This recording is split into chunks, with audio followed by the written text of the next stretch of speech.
অবিরাম বৃষ্টির কবলে দেশ, বিভিন্ন জায়গায় তলিয়ে গেছে জনপদ। রেকর্ড বৃষ্টিতে ফেনীর ফুলগাজী ও পরশুরাম উপজেলায় মহুরী, কহুয়া ও সিলোনিয়া নদীর বেড়িবাঁধে অন্তত 11টি স্থানে ভাঙন দেখা দিয়েছে। এতে অন্তত 25টি গ্রাম প্লাবিত হয়েছে। বন্যায় তলিয়ে গেছে সাতক্ষীরার নিম্নাঞ্চল, নোয়াখালীর বেশ কিছু নিম্নাঞ্চল ও কয়েকটি সংযোগ সড়কে পানি উঠেছে। ভারী বৃষ্টিতে খাগড়াছড়ির নিম্নাঞ্চল প্লাবিত হয়েছে।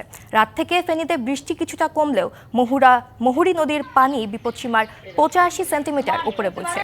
পানির চাপে মহুরী, কহুয়া ও সিলোনিয়া নদীর বেড়িবাঁধের কয়েক জায়গায় ভাঙনে অন্তত 25টি গ্রাম প্লাবিত হয়েছে।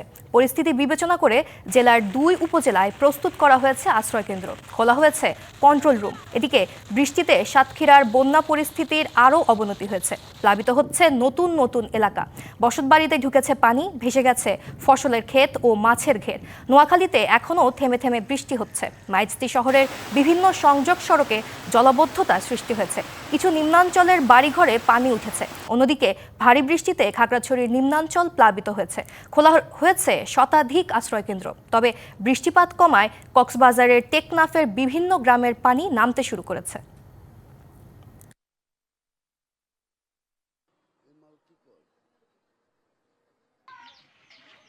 আমাদের জনজীবন পুরা স্থবির। আমাদের শিক্ষা প্রতিষ্ঠান এবং আমাদের স্কুল কলেজের শিক্ষার্থীরা স্কুলে যাইতে পারছে না, পরীক্ষা স্থগিত। মারাত্মক অবস্থা, জনসাধারণের জীবন খুবই দুর্ভোগে যাচ্ছে। বন্যার পরিস্থিতি এবং বাসার মধ্যে আর রোমান পানি, প্রচুর পানি, সব জায়গায় পানি আছে। রিক্সা চালাতে বহুত কষ্ট হইতেছে। যে আজও বৃষ্টি হচ্ছে রাজধানীতে। এ ব্যাপারে জানাতে কাকরাইল এলাকা থেকে সরাসরি যুক্ত হচ্ছেন সহকর্মী মোহামিনুল খান অপু। অপু, বৃষ্টিতে কি প্রভাব পড়েছে রাজধানীর জনজীবনে? এ পরিস্থিতি কতদিন থাকবে? আবহাওয়া অফিসের পূর্বাভাস কি বলছে, জানাবেন আমাদের।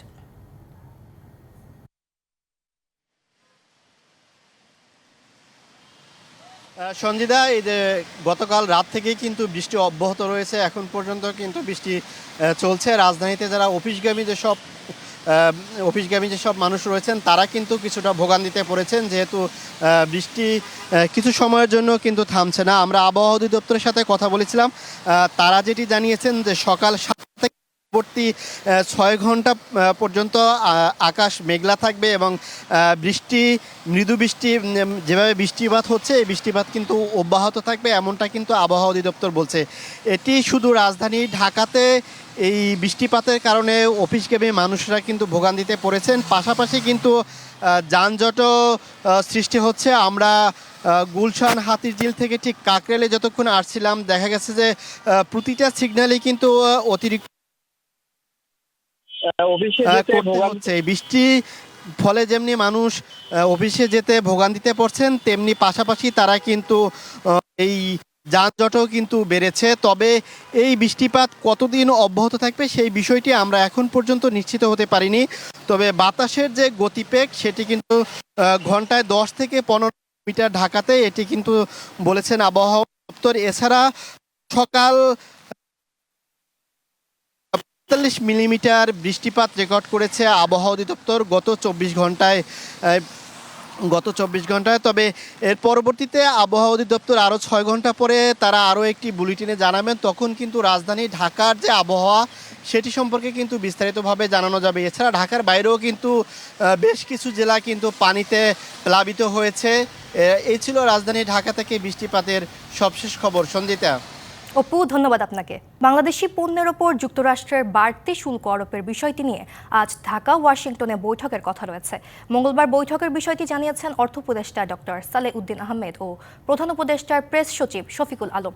যুক্তরাষ্ট্রের সঙ্গে বাণিজ্য ঘাটতি নিরসনের বিষয়ে সমাধান না এলে 1 অগাস্ট থেকে দেশটিতে পণ্য রপ্তানিতে বর্ধিত হারে শুল্ক দিতে হবে। এই অবস্থা থেকে বিশেষ ছাড়ের জন্য ওয়াশিংটনে বাংলাদেশের বাণিজ্য উপদেষ্টা ও সচিব মার্কিন প্রতিনিধিদের সাথে বৈঠকে বসবেন। এদিকে বাংলাদেশের পাশাপাশি দক্ষিণ কোরিয়া, জাপান সহ 14টি দেশের ওপর নতুন করে শুল্ক হার নির্ধারণের ঘোষণা দিয়েছে যুক্তরাষ্ট্র। মার্কিন শুল্ক বাংলাদেশের রপ্তানিতে কি প্রভাব ফেলবে তা নির্ভর করছে ভারত ও চীন সহ প্রতিযোগী দেশগুলোতে ট্রাম্প কি হারে শুল্ক বসান তার উপর। রপ্তানিকারক ও বিশ্লেষকরা বলছেন, বাড়তি শুল্কের কারণে ছোট হয়ে আসবে বাজার, বাড়বে প্রতিযোগিতা।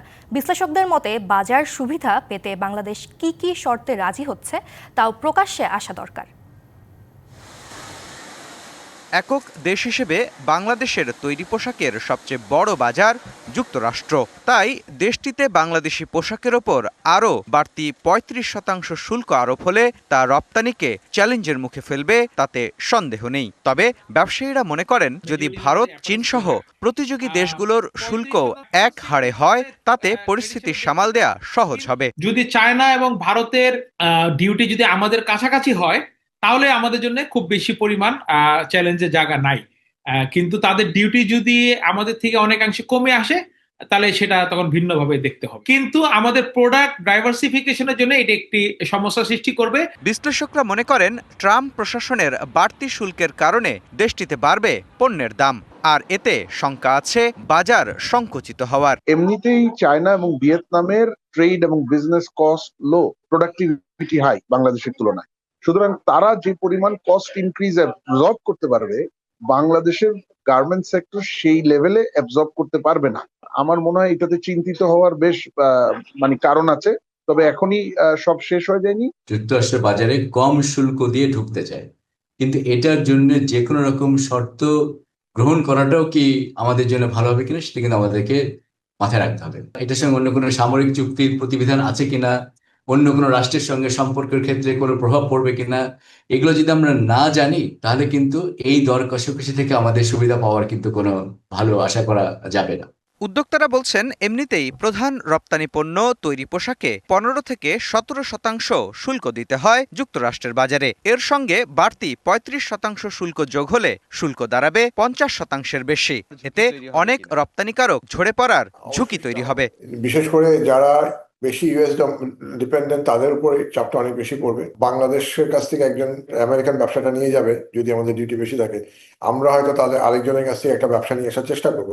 তো সামগ্রিকভাবে এখানে একটা রিঅ্যালাইনমেন্ট অফ সাপ্লাই সাইড তৈরি হবে। ব্যবসায়ীরা বলছেন ট্রাম্পের শুল্ক হুঁশিয়ারি যতটা না বাণিজ্যিক, তার চেয়ে বেশি রাজনৈতিক ফায়দার। আর তাই দর কষাকষিতে আমলাদের পাশাপাশি ব্যবসায়ী ও বাণিজ্য বিশ্লেষকদেরও রাখার পরামর্শ তাদের। রেসিপ্রোকাল ট্যারিফ, এটা আসলে কোনো অঙ্ক মেনে হয়নি। মুস্তফা মাহবুব, ডিবিসি নিউজ, ঢাকা। বাংলাদেশ, চীন, পাকিস্তানের ত্রিপক্ষীয় প্ল্যাটফর্ম কি কাজে আসবে বা এর ধরন কি হবে তা পরিষ্কার নয় আন্তর্জাতিক সম্পর্ক বিশ্লেষকদের কাছে। আলাপ আলোচনার জন্য যে কোনো ফোরামই হতে পারে, তবে তা ভূরাজনীতিকে মাথায় রেখে করার কথা বললেন তারা। পররাষ্ট্র উপদেষ্টা বলছেন এটা কোনো জোট নয়, ফলে এ নিয়ে জল্পনা কল্পনার কিছু নেই।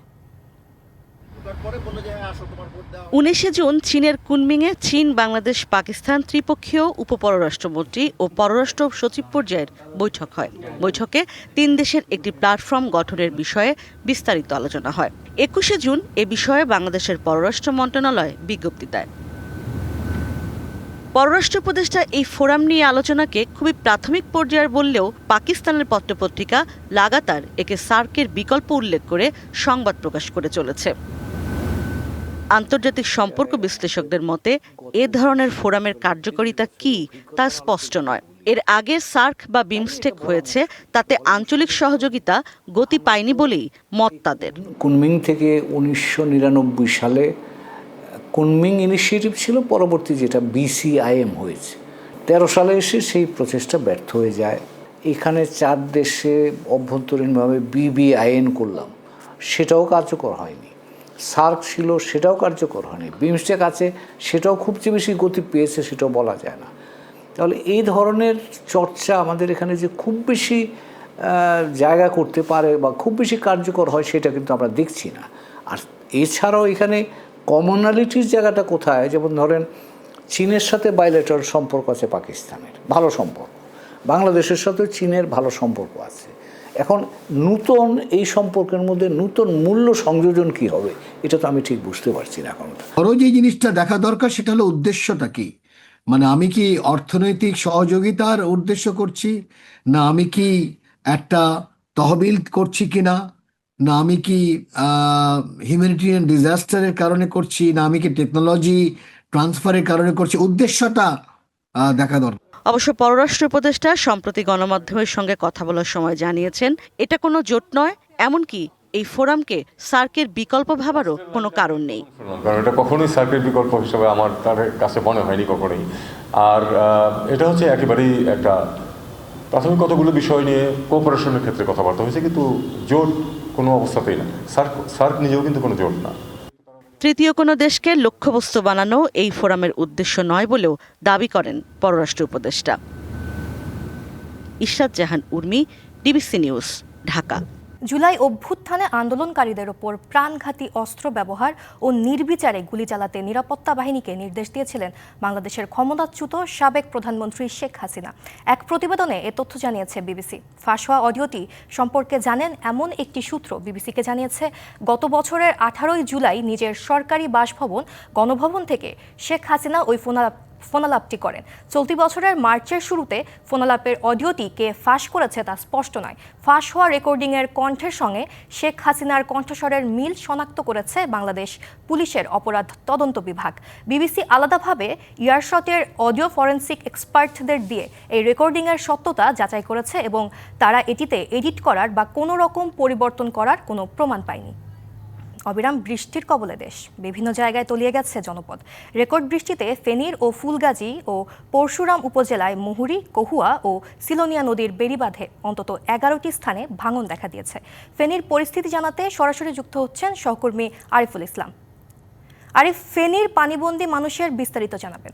সুবিধা যদি আমি একটু দেখাতে চাই যে আমি এখন আছি ফুলগাজী যে সড়কটিতে, সেই সড়কটিতে পানি উঠে গিয়ে কিন্তু সেখানকার যোগাযোগ ব্যবস্থা বিচ্ছিন্ন হয়ে গেছে। বলা যায় যে যোগাযোগ ব্যবস্থা একেবারে নড়বড়ে, কারণ হচ্ছে এখানে কোনো ধরনের যানবাহন চলাচল করছে না। বিশেষ করে বিভিন্ন ভাবে বিকল্প পথ অবলম্বন করছে যারা এখানকার যাত্রী আছেন বা এলাকাবাসী আছেন। আমি যদি একটু দেখাতে চাই যে পুরো এই ফুলগাজী উপজেলার যে গ্রামগুলো রয়েছে, প্রায় অধিকাংশ বা সিংহভাগ গ্রামগুলোই কিন্তু পানিতে তলিয়ে গেছে বলা যায়। কারণ হচ্ছে এখানে ফসলে আবাদের থেকে শুরু করে যাদের বাড়িঘর আছে তারা প্রত্যেকেই পানিতে বসবাস করছেন, বলা যায় যে পানিবন্দী তারা। এমনকি সাধারণ মানুষ যারা আছেন, পথচারী আছেন, গ্রামবাসী যারা আছেন, তারা কিন্তু একমাত্র তারা পায়ে হেঁটেই তাদের যে নিজ গন্তব্যে যাওয়ার যে পদ্ধতি সেটা কিন্তু করছেন, কারণ এখনো কিন্তু বৃষ্টি কমেনি। আমরা সকাল থেকে রাত থেকে দেখেছি বৃষ্টির পরিমাণটা কমেছে, তীব্রতা কমেছে, কিন্তু সেই মোতাবেক যে বৃষ্টি একেবারে বন্ধ হয়ে যাওয়া সেটা কিন্তু আমরা দেখিনি। সকাল থেকেই এই যে বাঁধগুলো যে ভেঙে গেছে, অধিকাংশ বাঁধগুলো কিন্তু ভেঙে যাওয়ার কারণে এই পানির স্রোত, ঢল বা পানির যে ঢল নেমেছে সেটা কিন্তু এই রাস্তার উপরে সেই চিত্রটাই কিন্তু আমরা দেখানোর চেষ্টা করছি।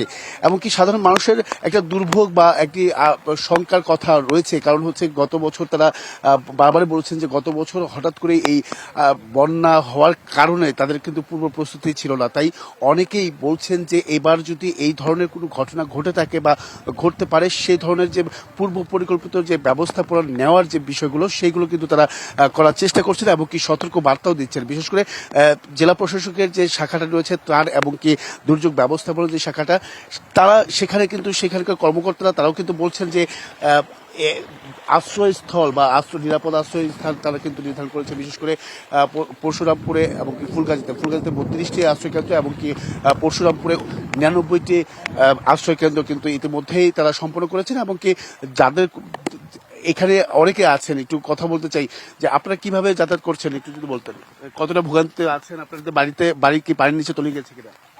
পানি তো আসে, পানি অনেক আসে। পানি এখানে আর কয়েকজন মুরব্বী, আমি একটু জানতে চাই আপনারা এখানে কতটা কষ্টে আছেন একটু যদি বলতেন।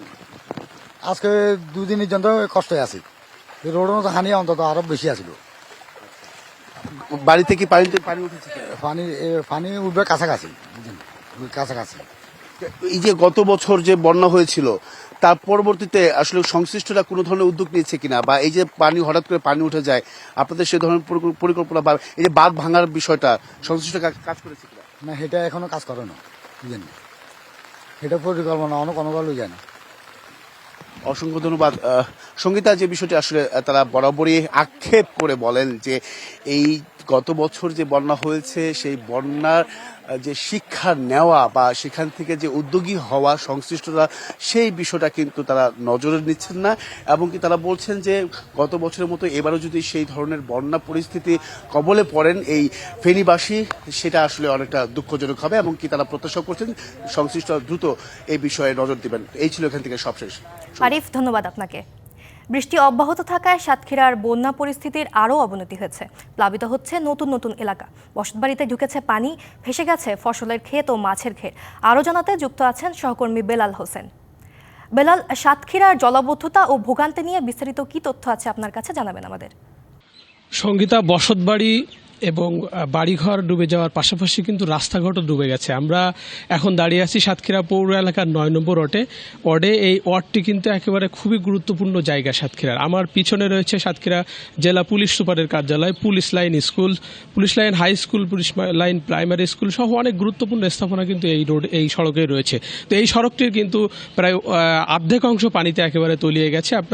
আপনি নিশ্চয়ই দেখতে পাচ্ছেন আমার পিছনে যেসব পথচারীরা যাতায়াত করছে তাদের যে ভোগান্তি নিয়ে যাতায়াত করছে। এবং আমরা সকালে দেখেছি যে শিক্ষার্থীরা কিভাবে ভ্যানে করে এবং ইজি বাইকে করে তাদের যেতে হয়েছে। কেউ বা এভাবে যেতে যে তাদের পোশাক আশাক নষ্টও হয়েছে, এরকম বিষয়টাও আমরা দেখেছি। আমরা এখানকার একজন বাসিন্দা যিনি দীর্ঘদিন ধরে এই দুর্ভোগের সাথে জড়িত, আমি তাকে একটু যুক্ত করতে চাই। আপনাদের কি অবস্থা? আমাদের খুব এই অবস্থায়, বর্ষা হালকা হলেই পানি জমে যায়। এই রাস্তাটা এসপির বাংলা, সামনে এসপি অফিস, পিছনে পুলিশ লাইন, হাই স্কুল, অনেকগুলো স্কুল আছে এখানে আমাদের বাচ্চা কাচ্চাদের নিয়ে সে পরিস্থিতি নেই। এখান থেকে রাস্তায় মহিলারা যাবে, স্কুলি গাড়ি যাবে, কোনো পরিস্থিতি পাচ্ছি না। রাস্তাটা এত দুর্ভাগ্য আমরা আছি, তা সে কল্পনার বাইরে, বুঝলেন। এখন এই যে রাস্তাটা আমাদের খুব কোনো উদ্যোগ, সরকার কোনো উদ্যোগ নেয়নি। এই যে আমরা এই ভোগান্তি আমরা পাচ্ছি, পানি না হলেও আমরা ভোগান্তি পাচ্ছি, রাস্তাঘাট ভাঙা। আসলে সামান্য বৃষ্টিতেই কিন্তু এই ধরনের ভোগান্তিতে পড়ে এখানকার মানুষ, এমনটি বলছিলেন তারা। এবং এই অবর্ণনীয় কষ্ট কিন্তু তাদেরকে প্রায় দীর্ঘদিন ধরে, এখানে বছরে প্রায় 3 থেকে 4 মাস এই কষ্টে সড়কের যদি এই অবস্থা হয় তাহলে মানুষের যাতায়াতের কি অবস্থা হতে পারে সেটি নিশ্চয়ই বুঝতে পারছেন। পাশাপাশি বাড়িঘরে যে পানি উঠেছে, এই দূষিত পানির সাথে থাকার কারণে বিভিন্ন রোগে আক্রান্ত হচ্ছে বলে আমাদেরকে জানিয়েছে।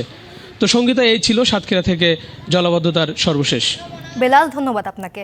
ভরা মৌসুমে অস্থির উত্তরের চালের বাজার, কিছুতেই কমছে না দর। সব ধরনের চালের দাম কেজিতে বেড়েছে 5 থেকে 8 টাকা। অভিযান চালিয়েও কোনো সুফল মিলছে না। খুচরা ব্যবসায়ীদের অভিযোগ, মিল মালিক আর কর্পোরেট ব্যবসায়ীরা সিন্ডিকেট করে দাম বাড়িয়েছে।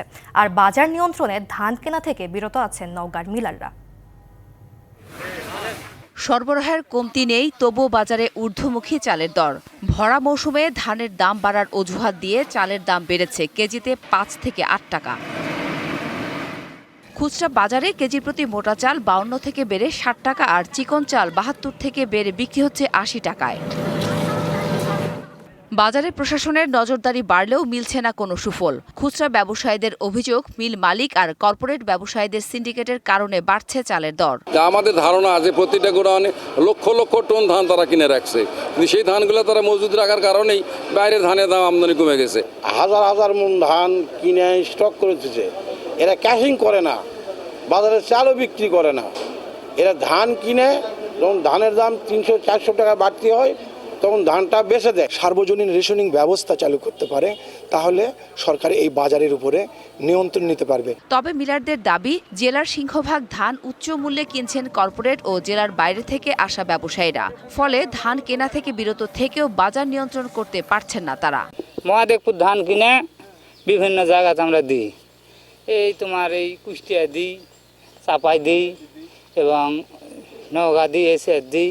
হ্যাঁ, জেলার বাইরে আমরা বেশিরভাগ ধান দিই। এই ধানগুলো যেগুলো আমদানি হচ্ছে আমাদের জেলার বাইরে বিভিন্ন প্রতিষ্ঠান বা মিল তারা এখান থেকে এগুলো ধান কিনে নিয়ে যাচ্ছে বাজার বরাবর যে দাম আছে সেই দামে। বাজার নিয়ন্ত্রণে মিল মালিকদের পাশাপাশি মজুতদারদের বিরুদ্ধে ব্যবস্থা নেওয়া সহ বিভিন্ন পদক্ষেপ নিয়েছে জেলা খাদ্য বিভাগ। শিগগিরই বাজার নিয়ন্ত্রণে আসবে বলে আশা তাদের।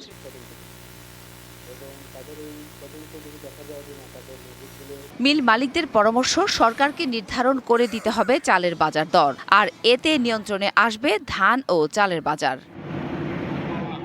DBC news desk.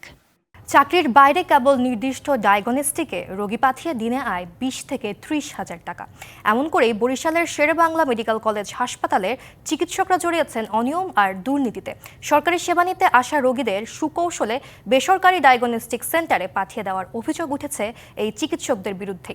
দিনের পর দিন প্রকাশ্যে এমন অনিয়ম চললেও কর্তৃপক্ষের অপেক্ষা লিখিত অভিযোগের। বরিশাল শেরেবাংলা মেডিকেল কলেজ হাসপাতালে রোগী ও স্বজনদের দালাল এবং বেসরকারি ডায়াগনস্টিক সেন্টার থেকে দূরে থাকার সতর্কতামূলক নির্দেশনা দিয়ে মাইকিং চলে প্রায় প্রতিনিয়ত। দালাল মোটা অঙ্কের কমিশন খাবার জন্য। তবে এই মাইকিংয়ের সতর্কবার্তাকে বৃদ্ধাঙ্গুলি দেখাচ্ছেন খোদ ডাক্তাররাই। এই হাসপাতালের একজন ডাক্তার মোহাম্মদ শাহরিয়ার হক, মেডিসিন বিশেষজ্ঞ এই চিকিৎসক তার প্রাইভেট ডায়াগনস্টিক সেন্টারের চিরকুট হাতে ধরিয়ে দেন। রোগীরা জানান সরকারিভাবে কোনো টেস্ট করে আনলে সেটা গ্রহণ করেন না তিনি, এমনকি নিজের ডায়াগনস্টিক থেকে টেস্ট না করালে সেই রিপোর্টও দেখেন না। লাইফ কেয়ার এইটা মানে এইখানে যাইতে বলছে, এর জন্য আমরা এখানে যাচ্ছি। আমাদের বলছে এই টিকিটটা দিছে, বলছে তোমরা এখানে যাও কইরা নিয়ে আসো। ডাক্তারের তার সাজেস্ট হয়েছে, পরামর্শ হয়েছে যে আপনারা যদি ভিতর দিয়ে করান তাহলে আপনার রিপোর্টগুলো স্পষ্ট পরিষ্কার পরিচ্ছন্ন আসে না। অভিযোগের পুরোটাই অস্বীকার করেন হাসপাতালের এই চিকিৎসক। না, আমি এখানে রোগী দেখিও না, এই জায়গায় আমি রোগী দেখিও না, যেতে বলিনি। রোগীর লাগবে আজকে করানো যাবে, ঠিক আছে? কাছে করে বাড়িতে পরে আমাকে দেখান, ঠিক আছে? কিন্তু আমি এই জায়গায় যেতে বলিনি, এটা কেস আমি জানিও না, এটা কোনো সম্পর্ক না। এখানেই শেষ নয়, দেখা গেল দায়িত্ব পালনকালে ডাক্তাররা রোগীদের ব্যক্তিগতভাবে পাঠাচ্ছেন নির্দিষ্ট ডায়াগনস্টিক সেন্টারে। না, আমার সাথে কারোর সাথে কোনো চুক্তি নাই, ঠিক আছে? হ্যাঁ, রোগী আমারে বারবার জিজ্ঞেস করছে, সেই সোর্সে আমি বলেছি। হ্যাঁ, ব্যাপার বুঝছেন, সে যদি আমার কাছে অন্য জায়গা থেকে করে, কোথাও থেকে, সেখানে আমার কোনো হেডেক নাই। অভিযুক্ত ডায়াগনস্টিক সেন্টারের ম্যানেজার অবশ্য পুরো বিষয়টি অস্বীকার করেন। ডাক্তার পাঠায় বা কিভাবে পাঠায় বা কি কারণে পাঠায় এটা তো আমরা বলতে পারবো না। না, এরকম কোনো টাকা পয়সার আমাদের কোনো চুক্তি নেই। তবে জানা যায় মানহীন ডায়াগনস্টিক সেন্টারে রোগী পাঠানোর বিনিময়ে দিনে 20 থেকে 30,000 টাকা পর্যন্ত পান চিকিৎসকরা। এরা সকালবেলা আসে, প্রত্যেকটা ডাক্তার 20-30,000 টাকা পকেট নিয়ে চলে যায়। এটা ওরা কে দেয়? এমন অনিয়মে আর্থিকভাবে ক্ষতির মুখে পড়ছেন রোগীরা। স্যারে কয় যে টেস্টগুলো বাড়ায় করে না কেন? বাড়ায় গেলে আমার 2200-2300 টাকা লাগবে সর্বনিম্ন। যদি এখানে টেস্ট না থাকে সেই ক্ষেত্রে আমরা দেখাইলাম, কিন্তু এখানে টেস্টটা আছে, আমরা এর আগে তো টেস্ট করাইছি, কেন উনি বাহিরে দিল? তবে কেউ লিখিত অভিযোগ দিলে তদন্ত করে যথাযথ ব্যবস্থা নেওয়ার আশ্বাস কর্তৃপক্ষের। চিকিৎসক কোনো ল্যাবের নাম উল্লেখ করে দেওয়ার কথা না। অভিযোগ যদি আমরা পাই, যদি আমরা সুনির্দিষ্ট অভিযোগ পাই, তাহলে আমরা তদন্ত করে বিষয়টা সত্যতা যাচাই করে ব্যবস্থা নেওয়া। কর্মকর্তা বা কর্মচারী তারা যেন নীতির বিরুদ্ধে কাজ করাটা এটা তো অনৈতিক একটা কাজ। এ ব্যাপারে কোনো আমরা আমাদের বিভাগীয় পরিচালক স্বাস্থ্য কার্যালয়ে কোনো ধরনের ছাড় দেওয়ার কোনো সুযোগ নেই। ভুক্তভোগী ও তাদের স্বজনরা চাইছেন যথাযথ তদন্তের মাধ্যমে দোষীদের শাস্তির আওতায় এনে এই অনিয়মের স্থায়ী সমাধান। DVC news desk. ফ্যালকন অ্যালুমিনিয়ামের দরজা জানালায় পড়বে না স্ক্র্যাচ এখন, সিলিং কিংবা পার্টিশনে শাইন করবে সারাক্ষণ। ফ্যালকন অ্যালুমিনিয়াম, নির্ভরতার প্রতীক। 2026 সালের জানুয়ারির মধ্যেই শুরু হচ্ছে ভোলা বরিশাল সেতুর কাজ। 10.876 কিলোমিটার দৈর্ঘ্যের এই সেতু প্রকল্পের ব্যয় প্রস্তাব 17,466 কোটি টাকা। সম্প্রতি ভোলা পরিদর্শন করে প্রকল্প বাস্তবায়নের আশ্বাসও দিয়েছেন সরকারের উচ্চ পর্যায়ের প্রতিনিধি দল। এদিকে সেতুটি দ্রুত নির্মাণ ও ভোলার গ্যাস ব্যবহারের সুযোগ দিয়ে শিল্পায়নের দাবি জেলাবাসীর। 2026 সালের জানুয়ারি থেকে শুরু হচ্ছে ভোলা বরিশাল সেতুর নির্মাণ কাজ। তেঁতুলিয়া ও কালাবদর নদীর ওপর সেতুটির দৈর্ঘ্য হবে প্রায় 11 কিলোমিটার। সেতুর দুই পাশে হবে 4 লেনের সংযোগ সড়ক, টোল প্লাজা ও আধুনিক অবকাঠামো। ব্যয় ধরা হয়েছে 17,466 কোটি টাকা। জমি অধিগ্রহণ হবে 507 একরের বেশি। পদ্মা সেতুর সুফল দক্ষিণাঞ্চলে প্রবাহিত, তবুও মূল ভূখণ্ড থেকে বিচ্ছিন্ন ভোলা ছিল অপেক্ষায়। এবার গ্যাস সমৃদ্ধ এবং পর্যটন সম্ভাবনায় ভরপুর এই জেলায় অবশেষে আসছে উন্নয়নের জোয়ার। সরকারের উচ্চ পর্যায়ের প্রতিনিধি দল ভোলা ঘুরে এসে দিয়েছেন আশ্বাস। প্রকল্পটি অগ্রাধিকার দিচ্ছে সেতু বিভাগ। অর্থায়নে ভাবা হচ্ছে জাপান, কোরিয়া ও সরকারের নিজস্ব ভান্ডারকে। প্রাথমিক সম্ভাব্যতা যাচাই, সুতরাং এই মুহূর্তে স্পেসিফিক অল্প একটু বেড়েছে, যেটা বলে কার্ভ হওয়ার কারণে প্রায় 1 কিলোমিটার মতো আমাদের বেড়েছে। এটা ধরে আমরা এখন আগাচ্ছি। মোদ্দাকথা ব্রিজটা হবে, এটা আমাদের সেতু বিভাগের ফার্স্ট প্রায়োরিটি। ট্যুরিজমটা, ইন্ডাস্ট্রিটা গ্রো করবে, যেই মাত্র একটা ব্রিজ হয়ে যাবে, তারপর হয়তো ইন্ডাস্ট্রি গ্রো করবে, কারণ যাতায়াতটা ইজি হয়ে যাবে। কাজে এটা বাণিজ্যিকভাবেও খুবই ইম্পর্টেন্ট একটা ব্রিজ। আমরা আশা করব যে এটা যত তাড়াতাড়ি সম্ভব শুরু করে দেওয়া। সকলের সাথে মত বিনিময় সভা করেছেন এবং একটি সমীক্ষা তারা যাচাই করেছেন। ব্রিজটি ঠিক লাহারহাট থেকে শুরু হয়ে শ্রীপুর হয়ে আমাদের ভেদুরিয়ায় এসে ল্যান্ড করবে। প্রায় 10.87 কিলোমিটারের একটি সেতু হতে যাচ্ছে। সেতুর দ্রুত কাজ শুরু এবং তার সঙ্গে গৃহস্থলী ও শিল্পে গ্যাস ব্যবহারের সুযোগ দাবি ভোলাবাসীর। দুর্যোগের সময় আমরা কোনো মানুষ পারাপার হতে পারি না, একটা ইমার্জেন্সি রোগী নিতে পারি না।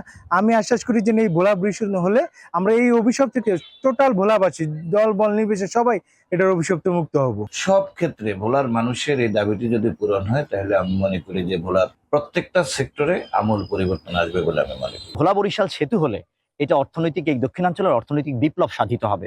ভোলা বরিশাল সেতু হতে পারে বাংলাদেশের নতুন অর্থনৈতিক করিডোর, যা ভোলাকে এনে দেবে এক নতুন ভোর, এমন আশা ভোলাবাসীর। DBC news desk. যুক্তরাষ্ট্রের টেক্সাসের পর এবার পার্শ্ববর্তী নিউ মেক্সিকো অঙ্গরাজ্যে আকস্মিক বন্যা দেখা দিয়েছে। এতে অনেককে ভেসে যেতে দেখেছেন প্রত্যক্ষদর্শীরা। এতেও হতাহত ও ক্ষয়ক্ষতির শঙ্কা করা হচ্ছে। এরই মধ্যে বাড়িঘর ভেসে যাওয়ার ছবি ও ভিডিও সামাজিক যোগাযোগ মাধ্যমে ছড়িয়ে পড়েছে। এদিকে টেক্সাসে বন্যায় নিহতের সংখ্যা বেড়ে 109-এ দাঁড়িয়েছে। নিখোঁজ রয়েছেন অনেকে। নিখোঁজদের সন্ধানে ক্ষীণ আশা নিয়ে এখনও অভিযান চালাচ্ছেন উদ্ধারকর্মীরা। এদিকে পরপর এমন আকস্মিক বন্যায় আবহাওয়া সংস্থা বাজেট কাটছাটের কারণে সতর্কতা ব্যবস্থা দুর্বল হয়েছে বলে সমালোচনা চলছে। মার্কিন প্রেসিডেন্ট ডোনাল্ড ট্রাম্প বলেছেন ইরানের সঙ্গে নতুন আলোচনার পরিকল্পনা নেওয়া হয়েছে এবং তিনি যথাসময়ে দেশটির ওপর থাকা নিষেধাজ্ঞা তুলে নিতে চান। ইসরায়েলের প্রধানমন্ত্রী বেনিয়ামিন নেতানিয়াহুর সঙ্গে ডিনারের শুরুতে ট্রাম্প সাংবাদিকদের কাছে ওই মন্তব্য করেছেন। এ সময় সিরিয়ার প্রসঙ্গ তুলে তিনি ইরান বিষয়েও একই সিদ্ধান্ত নেওয়ার আশা প্রকাশ করেন। তবে ইরানের কর্মকর্তারা বলেছেন তারা যুক্তরাষ্ট্রের কাছ থেকে আলোচনার কোনো অনুরোধ পাননি। ডোনাল্ড ট্রাম্প সিরিয়ার বাশার আল আসাদ সরকারের পতনের পর দেশটির ওপর থেকে নিষেধাজ্ঞা তুলে নিয়েছেন।